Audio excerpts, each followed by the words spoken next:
Hi guys, welcome to my YouTube channel. My name is Millicent Machaga and I am super excited to eventually start a YouTube channel. Like guys, you have no idea how long I've been wanting to start a YouTube channel, but I don't know what has been discouraging me.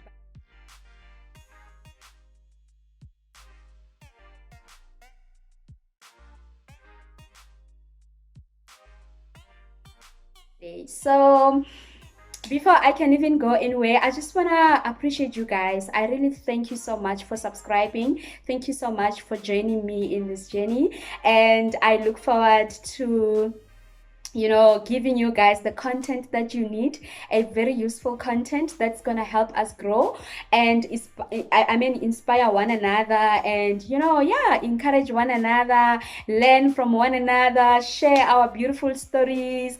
So I obviously have a lot of topics, guys, that I want to discuss and bring to the channel. But today I just decided, you know what, let me start with some self-introduction to tell you guys who I am, where I come from, what I stand for, what I love, blah blah blah blah.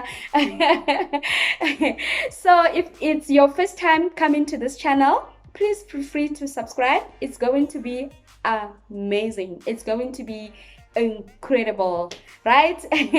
So first things first, my name is Millicent and Oram Machaka. I was born and bred in Limpopo, Polokwane. Molechi is a village that I was born and bred in. I did my primary in Molechi, and I obviously did my secondary as well in Molechi, right? So I came to Joburg when I was pursuing my studies. I went to Valley University of Technology and I studied IT. Yes, I'm an IT girl. So just to give you background of my career, but before I start there, I just want to mention that I'm the firstborn in my family and I have two siblings, very beautiful siblings, and my mother. So yeah, it's four of us at home. And when I was in high school, I wanted to study agriculture. I didn't want to study IT. IT found me actually. I didn't pursue IT. So yeah, I remember I wanted to study agriculture because I fell in love with agriculture in high school. Yes, because I think also because I was exposed to farming, plants and whatever. Growing up in a village, we used to grind mealies. We used to go to the farm and work in our grandfather's farm with my cousins, and it used to be like very amazing. And I also had a cousin brother who was studying agriculture at that time. So I used to ask him a lot of questions, and then he used to, inspire me a lot. And I decided, you know what, this is what I'm gonna do. So I applied for agricultural studies at University of Pretoria, and unfortunately, things didn't go my way due to financial constraints. I lost my dad when I was in grade 12, at the beginning of grade 12. So my dad was the only one who was working and he was my only hope. So yeah, things didn't go well for my mother. I won't go into details, but yeah, we had to move out of my mother's marriage house, and yeah, she had to go and find her way out.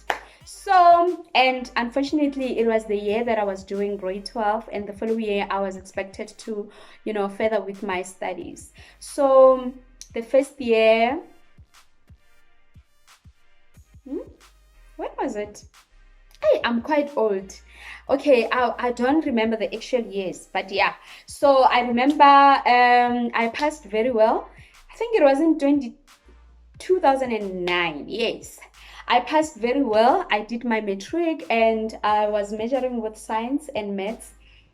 And my mother said to me, you know what, Wanaka, you're gonna go to school. We didn't know how we're gonna make it. We didn't know how I'm gonna survive. Didn't know how my mother was going to make it. But then she said to me, you know what, Oya skolong, that's all I know. I will do whatever it takes, Wanaka, or Oya skolong. Yeah.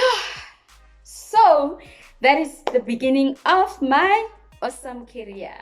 So then I came to university because obviously things didn't go well at UP, and when you want to apply at universities like UP, they're quite strict. Your things must be completed by, I think, November the year before. You must be accepted by then, and then they wait for your results, and then you just pay registration. I don't know if things changed now, but that's how it was back then. So when I heard that at Val University you can actually apply, they accept late applications, I decided, okay, let me go. Then my mom, I remember she only had like 300 rands, and my aunt's neighbor, she used to bake, and then she offered to bake for me very nice scones. I had some, skaftiniana to eat on the way.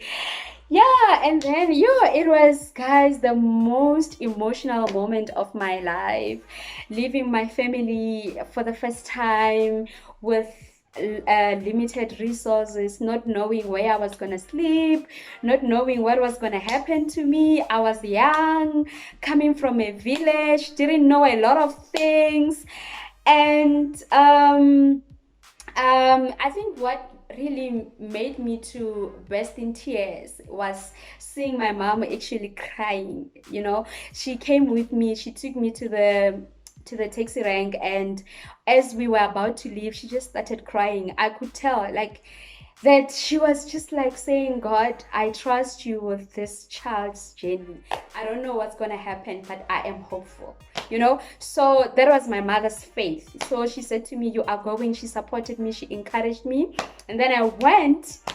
When I was on my way, she was busy, finding places for me to sleep. She wanted to, speak to people, like people that she knew. Some were relatives that were staying closer to Vereeniging that can actually assist us in the meantime. And then things were not, going her way. Obviously, people have reasons, right? So when I got there, I told her that I've arrived and I'm joining the queue. I left very early in the morning. So when I was on the queue, my mother would update me. So I would obviously speak Sepedi.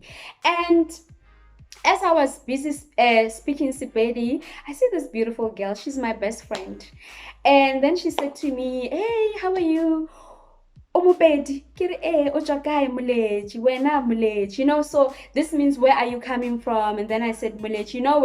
When you are in a foreign, city, and then you hear someone speak your language, you feel like you can relate, you can actually be friends. So then she asked me if everything is okay. I told her that, you know what, I don't know where I'm gonna sleep, because we're trying to get accommodation for me for tonight, and my mother's not winning. And then she said to me, you know what, don't worry, where I stay, there's 2 single beds.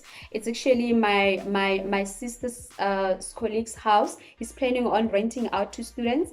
He like, I think he didn't want to use the house to live in that house anymore. So the house was like 3 minutes walk to the campus. So it was really amazing. And I was like, right there, I was like, wow, God, thank you. Because, like, for us, it was like the biggest moment, the biggest breakthrough. And what did I learn with that situation is the power of taking the first step to start. Because, like, a lot of times as people, we want to start when we have everything, and Kandi, our provision or our breakthrough rather, is hidden in our starting. So I've seen and I've learned so much from my mother, and also from the power of taking a first step, that she did not have anything, she did not have much, but she had the courage to say, you are going to school. And when I got there and I met this incredible person, and they said to me, you can come and stay with me. Guys, it was amazing. So that's what I learned, and that's why I got the courage to start anything. And that's why I always say to people, start where you are, start with what you have. I do not just say it because I read it somewhere, but I say it because I experienced it myself, and I have experienced the power of just starting. Okay, so yeah, and then we went to the house. It was amazing. Like I was like, God has given us more than what we expected. Like living in such a beautiful house with good condition, the safety was amazing. I didn't have to hustle money for transport. My mother didn't have to worry about transport because we were just walking to the campus. So all she could worry about was to make sure that I'm able to survive, which, yeah, God has been faithful as well.